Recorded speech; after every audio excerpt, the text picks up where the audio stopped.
ایسی خوراک ان کو دے رہا تھا کیونکہ آسمان سے اتر رہی تھی اور وہ اسرائیلی لوگ کھا رہے تھے.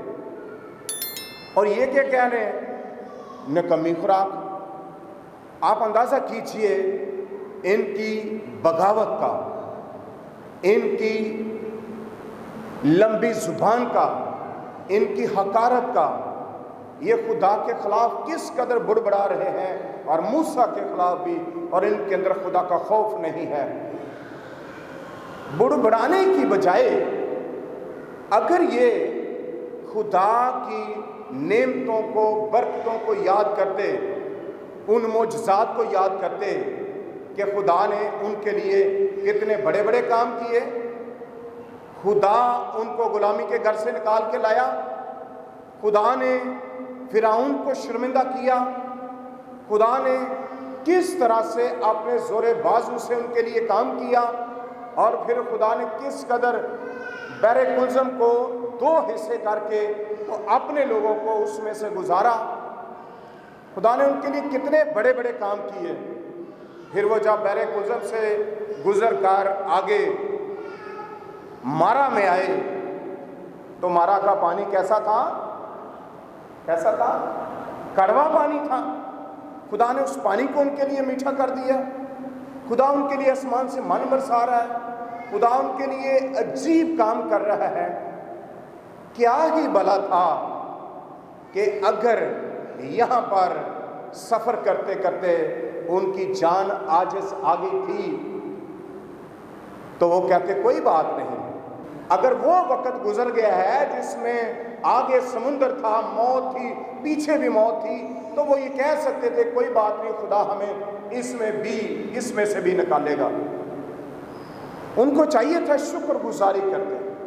ان کو چاہیے تھا کہ وہ اپنے رویے سے شکر گزاری کا اظہار کرتے، لیکن وہ خدا پر کھلا بڑبڑا رہے ہیں، خدا کو للکار رہے ہیں، خدا کو چیلنج کر رہے ہیں. تو ہوا کیا؟ خدا کو غصہ آیا. خدا کو اس بات پر غصہ آیا اور خدا نے ان کے بیچ میں لکھا ہے جلانے والے سانپ بھیجے. کچھ علماء ان سانپوں کی تشریح اڑنے والے سانپ بھی کرتے ہیں، جو ایسے اڑتے ہیں اور ڈس دیتے ہیں، لیکن یہ جلانے والے سانپ ہیں.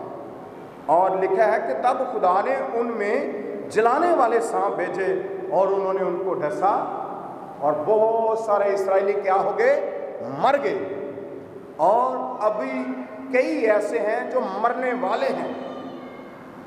اس کا مطلب یہ نہیں ہے کہ سانپ جب ڈستا تھا تو ان کو آگ لگ جاتی تھی اور وہ جل جاتے تھے، لیکن اس کے ڈسنے کی شدت، اس زہر کا اثر اس قدر تھا کہ ان کو تیز بخار ہوتا، ان کے جسم میں ایسے جیسے آگ لگتی، ان کی روح بے چین ہوتی. اور اس سبب سے یہ لکھا ہے کہ خدا نے ان میں جلانے والے سانپوں کو بھیج دیا. ان کا جسم جو ہے جلتا، ان کو اذیت ملتی جیسے وہ آگ میں جل رہے ہیں. پھر تو وہ رونے لگے، پھر وہ چلانے لگے، پھر وہ شور مچانے لگے کہ ہم پر رحم کر اے خدا، ہم نے گناہ کیا ہے. موسیٰ کے پاس گئے، موسیٰ ہم نے گناہ کیا ہے، موسیٰ ہمارے لیے دعا کر، موسیٰ ہم سے غلطی ہو گئی ہے. اور پھر موسیٰ نے پھر خدا سے درخواست کی کہ خداوند یہ لوگ توبہ کر رہے ہیں، خداوند یہ لوگ معافی مانگ رہے ہیں. تو پھر کیا ہوا اور کیا رہے ہیں؟ انہوں نے کیا کہا کہ ہم نے گناہ کیا ہے، کہ تیری شکایت کی ہے، سو تو دعا کر کے وہ سانپوں کو ہم سے دور کر دے. سانپوں کو کیا کر دے؟ دور کر دے. کتنے لوگوں نے تلاوت غور سے سنی ہے؟ سانپوں کو خدا نے پھر کیا کیا؟ سانپوں کو خدا نے دور نہیں کیا. یہ آپ کو یہ بڑا خاص پوائنٹ ہے کہ خدا نے سانپوں کو دور نہیں کیا، بلکہ خدا نے اپنے طریقے سے ان کو شفا دینے کے لیے، ان کو اس لعنت سے نجات دینے کے لیے جو طریقہ خدا کا تھا، خدا نے وہ طریقہ نکالا. اور خدا نے موسیٰ کو کہا کہ بلی تیرے ہاتھ میں ہے، لکڑی سوٹا، یہ جو چھڑی تیرے ہاتھ میں ہے، بلی بنا اور ایک پیتل کا سانپ بنا اور اس کو بلی کے اوپر لٹکا دے۔ پرانے عہد نامے میں صلیب کا لفظ استعمال نہیں ہوتا، اور نہ ہی صلیب اس شکل کی ہوتی تھی۔ صلیب کی کئی شکلیں تھیں۔ اگر سادہ لکڑی ہے اس پر بھی کسی کو لٹکا دیا جائے تو وہ بھی سولی ہے، وہ بھی بلی ہے۔ اور موسیٰ نے جو اس کے ہاتھ میں چھڑی تھی، جو اختیار تھا خدا کا، موسیٰ نے اس بلی کے اوپر سانپ کو بنا کے تو اس کے اوپر چڑھا دیا۔ یہاں پر بلی کا لفظ استعمال ہوا ہے، اس کا مطلب ہرگز یہ بھی نہیں ہے کہ جو چھڑی موسیٰ کے ہاتھ میں تھی اسی پر ہی اس کو لٹکایا ہے۔ ہو سکتا ہے موسیٰ نے اس کے لیے کوئی اور چیز، کوئی اور لکڑی لی ہو، پیتل کا سانپ بنا کر اس کے اوپر لٹکا دیا۔ اب یہ جو سانپ ہے، خدا نے کہا کہ جو کوئی اس پیتل کے سانپ پر نگاہ کرے گا اس کو کیا ہوگا؟ اس کو کیا ہوگا؟ بولیے ذرا، اپنے اپنے طریقے سے بتائیں، کیا ہوگا؟ شفا پائے گا، بچ جائے گا، اور کیا ہوگا؟ یس، جیتا رہے گا، جیتا رہے گا۔ یہاں پہ سیکھنے والی بات ہے کہ خدا کبھی بھی ہمارے مشوروں کا محتاج نہیں ہے۔ انہوں نے کہا کہ سانپوں کو دور کر دے، لیکن یہاں پہ خدا نے سانپوں کو دور نہیں کیا ہے، صرف خدا نے یہ کیا ہے کہ یہ بلی کے اوپر میں نے تمہارے لیے ایک نشان چھوڑا ہے، کیونکہ اسرائیلی لوگ اکثر نشان مانگتے تھے۔ خدا نے ان کے لیے ایک نشان ٹھہرایا، اور خدا نے کہا کہ جو کوئی اس نشان کی طرف دیکھے گا، نگاہ کرے گا، اور جس کی نگاہ اس پر پڑ جائے گی وہ بچ جائے گا، وہ زندہ رہے گا، وہ جیتا رہے گا۔ خدا نے سانپوں کو پیچھے نہیں ہٹایا۔ آپ کو پیدائش کی کتاب میں نظر آتا ہے آدم اور حوا نے گناہ کیا تو گناہ کا کفارہ بھی کیا کر رہے ہیں؟ خود ہی کر رہے ہیں کہ خداوند ہے طریقہ سے کڈے ہی، انجیر کے پتوں کی ہم نے لنگیاں بنا لی ہیں، ہم نے اپنے آپ کو ڈھانپ لیا ہے۔ تو خدا نے ان کا طریقہ مانا؟ نہیں مانا۔ خدا نے کہا یہ میرا طریقہ نہیں ہے، اور یہ ہو نہیں سکتا کہ انسان گناہ بھی خود ہی کرے اور اس کا حل بھی خود ہی نکالے۔ خدا انسان کے ناقص نکمے طریقوں کا محتاج نہیں ہے۔ ایک انسان پہلے گنہگار ہے، وہ باغی ہے، وہ خدا کی بغاوت کرتا ہے، وہ خدا کے بارے میں کفر بکتا ہے، وہ خدا کے بارے میں بڑبڑاتا ہے، اور ذرا کہ خدا کی نعمتیں کم ہو جائیں، کام نہ ملے، کاروبار نہ ملے، روٹی پانی میں کمی آئے، بل ادا نہ کیا جائے، تھوڑی سی بیماری آ جائے، گھر کا کرایہ نہ دیا جائے، تو بہت سارے لوگ خدا پر بڑبڑانا شروع کر دیتے ہیں، لیکن اپنے آپ پر غور نہیں کرتے۔ یہاں پر بھی اسرائیلی لوگ ایسا ہی کر رہے ہیں، وہ اپنی نکمی حالت پر غور کرنے کی بجائے خدا کی پرانی ساری بڑی نعمتوں کا، معجزوں کا جو ان کی زندگی میں کیے گئے، شکر گزاری کرنے کی بجائے وہ خدا پر بڑبڑا رہے ہیں۔ اور آج بھی ایسا ہی ہوتا ہے۔ ہماری بہت ساری بیماریاں، ہماری بہت ساری لعنتیں، ہمارے بہت ساری ناکامیاں وہ اس سبب سے آتی ہیں کیونکہ ہم خدا کی حضوری میں ناشکرے ہیں۔ ہم شکر گزاری نہیں کرتے کہ ماضی میں خدا نے میرے لیے کیا کیا۔ آپ اگر ہم اپنی ہی زندگیوں کا حساب لگائیں، آج سے 20 سال 25 سال 30 سال پہلے چلے جائیں، اس وقت کے حالات کو اور آج کے حالات کو دیکھیں کہ خدا نے ہمیں ان سالوں سے لے کے آج تک کتنی برکتیں دی ہیں، لیکن ہم شکر گزاری کرنے میں کنجوس ہیں، عملی طور پر شکر گزاری کا اظہار کرنے میں کنجوس ہیں۔ اگر زندگی میں تھوڑی سی کمی پیشی آ جاتی ہے تو پھر بھی ہم سارا ملبہ خدا پر ہی ڈال دیتے ہیں، یا خدا پر ڈال دیتے ہیں تو یا موسیٰ کی طرح پادری پر ڈال دیتے ہیں، اور پھر کہتے ہیں، وہ لوگ کیا کہہ رہے ہیں موسیٰ کو کہ پادری صاحب ہمارے لیے خدا سے دعا کریں کہ اب خدا ان سانپوں کو ہم سے کیا کر دے؟ دور کر دے۔ گناہ کیا ہے نا، نافرمانی کی ہے نا، خدا کو ناراض کیا ہے نا، خدا کی بغاوت کی ہے نا، خدا کے ارادوں کے خلاف کام کیا ہے، اور اب وہ کہہ رہے ہیں کہ ہمارے لیے دعا کریں تاکہ خدا ان سانپوں کو ہم سے کیا کر دے؟ دور کر دے۔ خدا نے سانپوں کو دور کیا، خدا نے سانپوں کو دور کیا۔ یہاں پہ ایک بڑا خاص پوائنٹ ہے سیکھنے والا کہ خدا ایمانداروں کو مصیبتوں میں رہنے دیتا ہے۔ یہ یاد رکھیں میری بات کو، ایمانداروں پر مصیبتیں کبھی آتی ہیں، کبھی نیچے چلی جاتی ہیں، یہ سلسلہ چلتا رہتا ہے۔ خدا نے سانپوں کو پیچھے نہیں کیا، خدا نے ان کے لیے اپنا طریقہ دیا، اور خدا نے سانپ کو، پیتل کے سانپ کو حکم دیا موسیٰ کو، خدا نے موسیٰ کو حکم دیا کہ پیتل کا سانپ بنا کے اسے لٹکائیں تاکہ جو کوئی اس پر نگاہ کرے وہ جیتا رہے، وہ زندہ رہے۔ بات زندہ رہنے کی ہے، شفا پانے کی نہیں ہے۔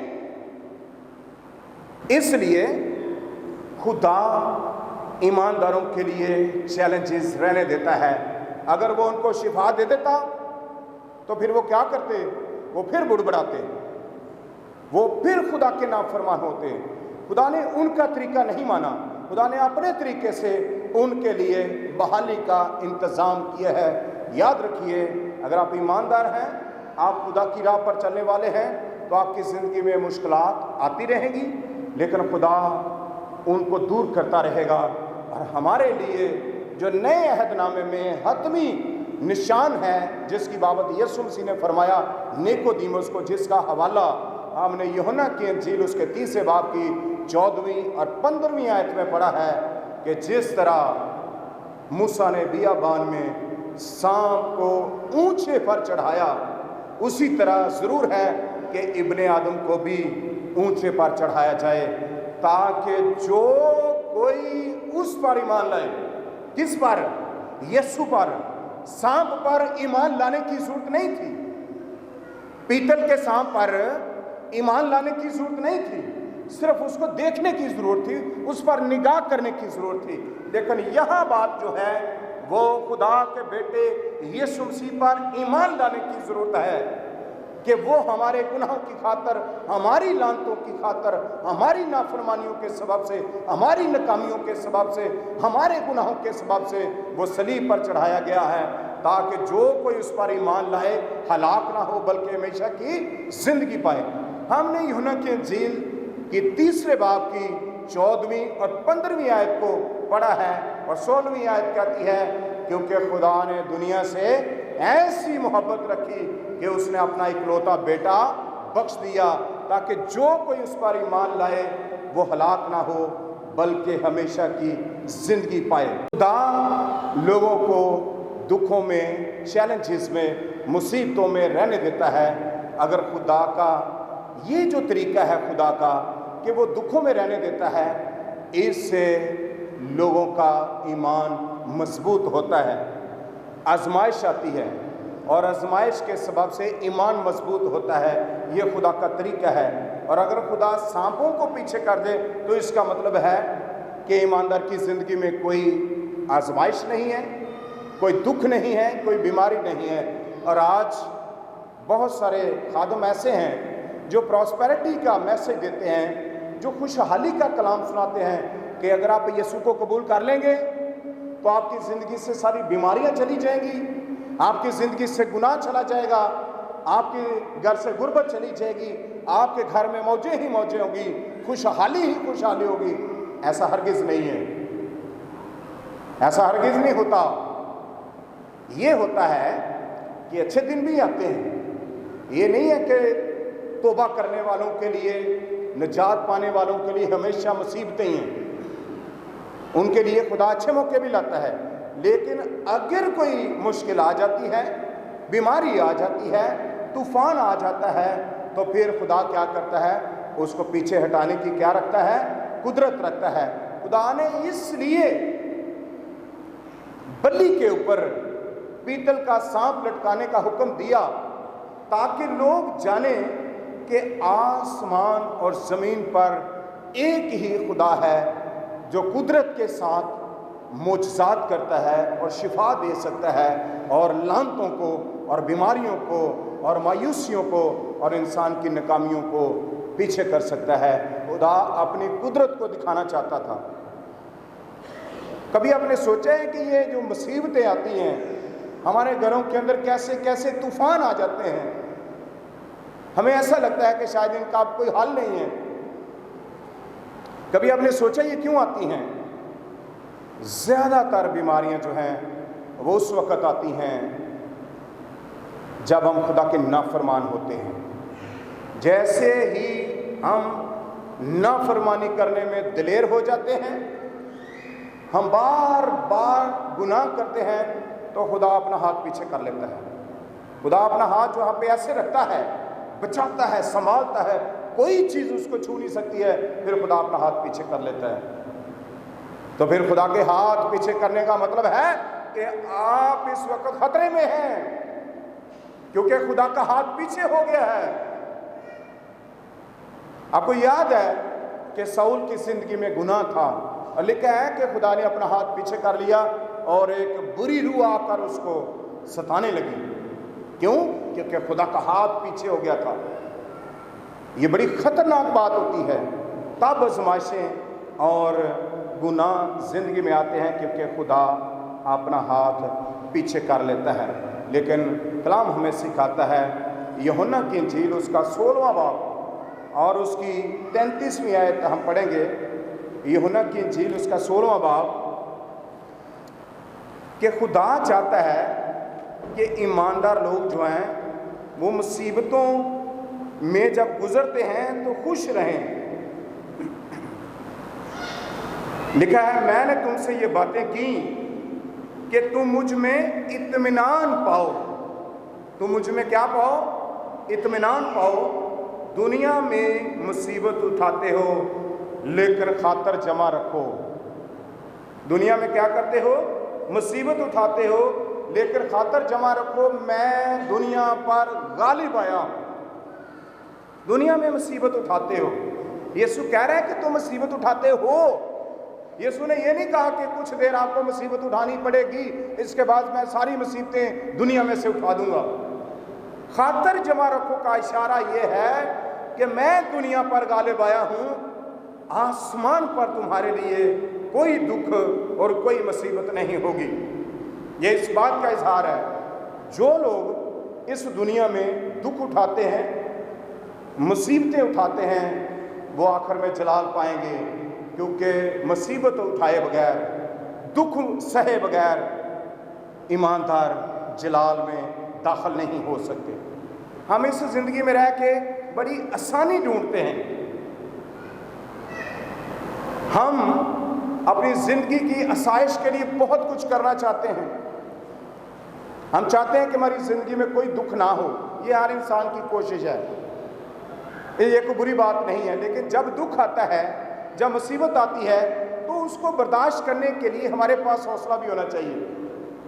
آج بہت سارے لوگ دعا نہیں کرتے ہیں، آج بہت سارے لوگ کلام نہیں پڑھتے ہیں، وہ اس لیے خدا سے دور ہیں کیونکہ وہ کلام نہیں پڑھتے۔ اور ہم نے پچھلے اتوار میں یہ سیکھا کہ خدا، زبور کی کتاب میں سے، کہ خدا ان کے نزدیک ہے۔ کن کے؟ جو دعا کرتے ہیں، خدا ان کے نزدیک ہے، اور خاص طور پر ان کے جو سچائی کے ساتھ دعا کرتے ہیں۔ آپ کیا سمجھے اس بات کو؟ خدا ان کے نزدیک ہے جو دعا کرتے ہیں۔ اب اس بات کو غور سے دیکھیں کہ آپ دعا کرتے ہیں۔ لوگ خدا سے دور جا رہے ہیں، لوگ دعا نہیں کرتے ہیں، لوگ چرچ نہیں جاتے ہیں، لوگ کلام نہیں پڑھ رہے ہیں، وہ کہہ رہے ہیں کون سا خدا؟ آج باہر کے ملک میں بہت سارے لوگ ہیں وہ دعا نہیں کرتے ہیں، کیونکہ ان کو غربت کا پتہ نہیں غربت کیا ہے، ان کو بیماریوں کا پتہ نہیں ہے بیماریاں کیا ہیں، ان کو یہ نہیں پتا کہ پرسیکیوشن کیا ہے، مسیح کی خاطر دکھ کیسے آتے ہیں، ان کو یہ نہیں پتا کہ اگر ہمارا کام نہ ہوا، آج ہم دیہڑی پہ نہ گئے تو روٹی نہیں ملنی ہے۔ ان سے پوچھنا باہر کے ممالک میں، انگریزوں سے، امریکہ، یورپ میں، تو وہ کہتے ہیں ہمیں دعا کی ضرورت نہیں ہے، ہم کیوں دعا کریں؟ ہمارے پاس سب کچھ ہے، ہم کیوں دعا کریں؟ لوگ خدا سے دور جا رہے ہیں۔ لوگ دعا نہیں کرتے ہیں، لوگ چرچ نہیں جاتے ہیں، لوگ کلام نہیں پڑھ رہے ہیں، وہ کہہ رہے ہیں کون سا خدا، ہمیں دعا کی ضرورت نہیں ہے۔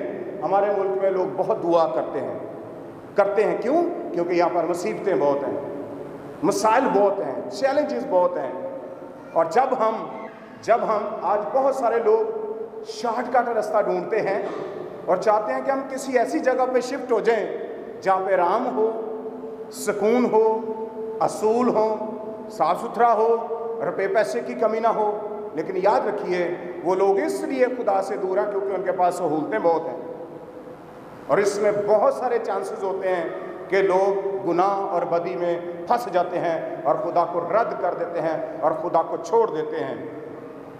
لیکن جب وہ لوگ یہاں پر آتے ہیں اور ہمارے یہاں پہ بہت سارے لوگوں کو دیکھتے ہیں، اتنے بڑے کروسڈ ہوتے ہیں، لوگ دعا کرتے ہیں، رو رہے ہیں، وہ اپنی بیماریوں کے لیے رو رہے ہیں، خدا کو ہار نہ کریا، خدا میں اتنے سالوں سے بیمار ہوں، وہ رو رہے ہوتے ہیں اور وہ سمجھتے ہیں پتہ نہیں لوگ بہت زیادہ دعا کرنے والے ہیں۔ مصیبتوں میں پھنسنے کے سبب سے مصیبتیں کیوں آتی ہیں؟ ان کو دیکھیں کیوں ان کو سانپ ڈس رہے ہیں اور یہ مر رہے ہیں اور یہ چلا رہے ہیں، ان کا بخار ہی نہیں اتر رہا، کیونکہ یہ خدا کی نافرمانی کرتے ہیں، گناہ میں ہیں۔ ہم جب دعا کرنا نہیں چاہتے ہیں، دعا نہیں کرنا چاہتے ہیں، اس لیے نہیں کرتے ہیں کیونکہ ہم خدا کی بابت اپنا ذہن بند کرتے ہیں کہ ہماری دعائیں سنی نہیں جاتی ہیں، ہمیں دعا کی ضرورت نہیں ہے کیونکہ خدا ہماری دعا سنتا نہیں ہے۔ ہم خدا کو وہ چھوٹا سا لائٹ سے سمجھتے ہیں اور چاہتے یہ ہیں کہ جیسے ہم نے کہہ دیا خدا ان سانپوں کو دور کر دے، خدا ہم دعا کریں کہ خدا ایک دم معجزہ کر دے، ہو گیا دل دا مرض، ہو گئی ہڈیاں دی بیماری، ادھروں کاروبار آ رہے ہیں، خدا سے ہمارے لیے یہ سب کچھ کر دے۔ ہم سارا کچھ خدا کو کروانا چاہتے ہیں، خدا کو تبدیل کرنا چاہتے ہیں، لیکن خود تبدیل نہیں ہونا چاہتے، خود نہیں ہم بدلنا چاہتے۔ یہ افسوس کی بات ہے۔ ہمارا خدا بہت بڑا ہے، وہ ہمارے لیے بہت کچھ کرنا چاہتا ہے، لیکن افسوس یہ ہے کہ ہم سارے معاملات میں خدا کو بدلنے کے لیے لگے رہتے ہیں اور یہ نہیں کہتے کہ ہم خود بھی بدلیں۔ اگر بدلتے ہیں تو تھوڑا سا بدلتے ہیں، اگر ہم بدلتے ہیں تو ہم پورے نہیں بدلتے، ہم صرف اپنے رویے بدلتے ہیں۔ کلام سنا ہے اور تھوڑا سا احساس ہوا ہے، دل پہ چوٹ لگی ہے، ہم تھوڑا سا اپنا رویہ بدل لیتے ہیں، باقی ہم سارا یہ چاہتے ہیں کہ خدا بدلے۔ ہم اپنے آپ کو بدل نہیں چاہتے اور اپنے رویے کو بدل کے پھر ہم خدا سے بہت ساری توقعات کرتے ہیں۔ ایک بچے نے اپنے باپ سے ایک سوال کیا تھا، غور سے سنیں۔ اس نے کہا ابو جی خدا کتنا کا بڑا ہے آپ کے خیال میں؟ تو باپ کے لیے یہ سوال بڑا انٹرسٹنگ بھی تھا اور انوکھا بھی تھا۔ اس نے کہا بیٹا وہ اوپر دیکھو، وہ جو ایروپلین جا رہا ہے وہ کتنا بڑا ہے؟ اس نے دیکھ کر کہا ابو جی وہ تو بہت چھوٹا سا ہے، وہ تو نظر بھی نہیں آ رہا صحیح طرح سے۔ اس نے کہا اچھا۔ پھر وہ اگلے دن اس کو ایئرپورٹ پہ لے گیا۔ اس نے کہا اب دیکھو بیٹا یہ ایروپلین کھڑا ہے نا، یہ کتنا بڑا ہے؟ تو ابو جی یہ تو بہت بڑا ہے، یہ ایروپلین تو بہت بڑا ہے۔ تو اس نے کہا بیٹا خدا بھی بہت بڑا ہے، اگر آپ دور سے اس کو دیکھیں گے، اگر آپ اس سے دور رہیں گے تو آپ کے لیے وہ چھوٹا سا خدا ہے، لیکن اگر آپ اس کو قریب ہو جائیں گے، دعا کے وسیلے سے اس کو قریب سے دیکھیں گے تو خدا آپ کے لیے بہت بڑا ہے۔ اور اسی طرح سے کون سی چیز ہے جو ہمیں قریب کرتی ہے؟ ہمیں دعا خدا کے قریب کرتی ہے، ہمیں خدا کا کلام اس کے قریب کرتا ہے، اور جب ہم پہ مصیبتیں آتی ہیں یہ ہمیں خدا کے قریب کرتی ہیں۔ ہم ان سے بڑبڑائیں نہ، ہم ان سے عاجز نہ آئیں، ہم خدا پر الزام نہ لگائیں، بلکہ اپنے رویوں کے اندر شکر گزاری کو پیدا کریں اور شکر گزاری کے ساتھ ساتھ اپنے رویوں میں تبدیلی لائیں، خدا کے ساتھ محبت کا عملی اظہار کریں۔ ہر وقت خدا کو بدلنے کے لیے نہ لگے رہا کریں، خداوند ہوں تو میرے لیے کر دے، خداوند آج جے کر دے، کل لے کر دے۔ ہم ایک لمبی لسٹ خدا کے ہاتھوں میں سونپ دیتے ہیں کہ خداوند اے سارے کام تو ہی کرنے نہیں، تے خدا پوچھتا تو کی کرنا ہے، تو کی کرنا ہے؟ ہم کچھ بھی نہیں کرتے۔ دعا اگر 5 منٹ کرتے ہیں تو وہ 6 منٹ کر دیتے ہیں۔ اگر 6 منٹ کرتے ہیں تو 7 منٹ کر دیتے ہیں. ہم زیادہ سے زیادہ یہی کرتے ہیں کہ 2 اتوار ٹائم نہ چرچ آگے تھے باقی سارے پھر ادا ہی. ہم یہی کرتے ہیں کہ 2 اتوار آگے تو باقی چھٹی.